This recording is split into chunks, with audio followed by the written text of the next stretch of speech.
नमस्कार विद्यार्थी मित्रांनो, स्वागत आहे तुमचं गणित शिकूया या यूट्यूब चॅनलमध्ये. विद्यार्थी मित्रांनो, आपण इयत्ता 10वी विज्ञान भाग 2 यामधील प्रकरण 9 सामाजिक आरोग्य याचा अभ्यास करत आहोत. त्यामध्ये आज आपण सामाजिक आरोग्य धोक्यात आणणारे घटक यांच्या संदर्भात माहिती जाणून करून घेणार आहोत.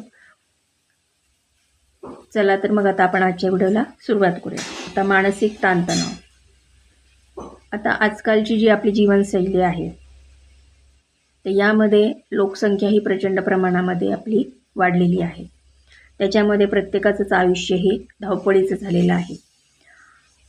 ते कशासाठी झालेलं आहे तर शिक्षण घेतल्यानंतर लोकसंख्या भरपूर वाढलेली आहे. त्यामध्ये शिक्षण, नोकरी आणि व्यवसायाच्या संधीसुद्धा त्यामुळे त्याच्यामध्ये प्रचंड स्पर्धा निर्माण झालेली आहे.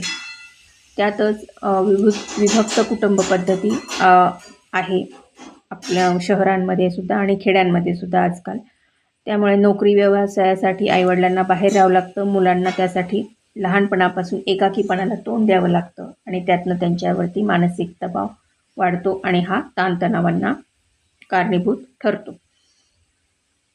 त्यामुळे मुलांना मानसिक ताणतणावांना सामोरं जावं लागतं. काही घरांमध्ये परिस्थिती अशी असते की मुलांना मुक्त वागू दिलं जातं आणि मुलींवरती बंधनं घालण्यात येतात. आजही ही उदाहरणं आपण बरेच घरांमध्ये बघतो. मुलांना कामातनं सूट दिल्या जाते, मुलींना ही कामंही करावीच लागतात. एवढंच कशाला, मुलींना शिळं अन्न देण्यातसुद्धा काही घरांमध्ये वावगं वाटत नाही. मुलांना हे ताजंच अन्न दिलं जातं. आणि शाळेचं माध्यम याच्यातसुद्धा मुलगा हा इंग्लिश मिडियममध्ये शिकतो, मुलगी ही मराठी मिडियममध्ये. म्हणजे इथेसुद्धा भेदभाव केला जातो. आणि अशा प्रकारच्या ज्या जाहिराती आहेत की त्यांच्यामध्ये भेदभाव करू नका, अशा जाहिरातीसुद्धा आपल्याला टी व्हीवर बघायला मिळतात. कुमारवयीन मुलींची ही चेष्टा, मस्करी, छेडछाड, विनयभंग अशा गोष्टींचा मुलींना समाजात त्रासाचा सामना करावा लागतो. आणि स्त्री पुरुष असमानतेमुळे सुद्धा मुलींना ताणतणावाची समस्या भेडसावते. समाजाची अव्यवस्था वाढलेली आहे, गुन्हेगारी वाढलेली आहे, हिंसा वाढलेली आहे. याचासुद्धा प्रत्येकाला सामना करावा लागतो. त्यासाठी सुद्धा ताणतणाव यामुळे निर्माण होतात. त्याचवेळी जलद आणि सोपे उत्पन्नाचे साधन अशा दृष्टिकोनाकडून याकडे पाहणारी या अपप्रवृत्तींना बळी पडतात व त्या व्यवस्थेचा भाग होऊ शकतात. सामाजिक अनारोग्याचा हा घातक दुष्परिणाम आहे.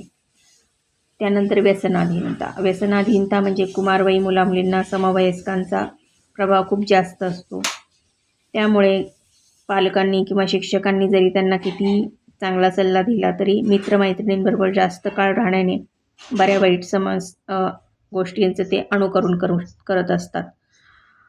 कधी समवयस्कांचा आग्रह म्हणून, कधी उच्च राहणीचे प्रतीक म्हणून, तर कधी आजूबाजूच्या मोठ्यांचे अनुकरण म्हणून लहान वयातच मुलं तंबाखू, गुटखा, सिगारेट असे तंबाखूजन्य पदार्थ किंवा अंमली पदार्थ आणि मद्य यांची चव पाहतात. आणि अशा गोष्टींची त्यांना सवय लागून पुढे त्याचे रूपांतर व्यसनाधीनतेत होते.